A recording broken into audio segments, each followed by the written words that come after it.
کنم.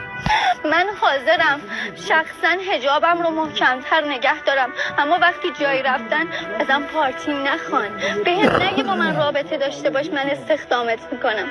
من شخصا حاضرم اینو این شکلی کنم ولی از من برای تواناییم استفاده کنم.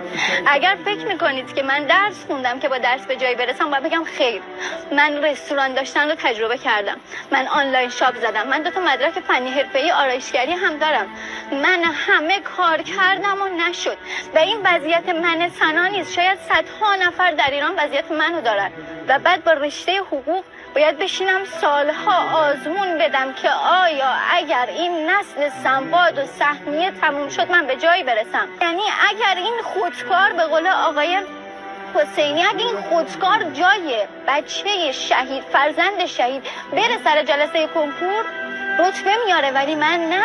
من سنا، من معمولی، من ساده، منی که با نون کارمندی ماهی 15 تا 20 میلیون تومان به اینجا رسیدم، منی که اجازه ندادم پدرم 1000 تومان بذاره تو جیب من و خودم هزینه تحصیلم رو دادم. اصلا برای من حجاب مطرح نیست.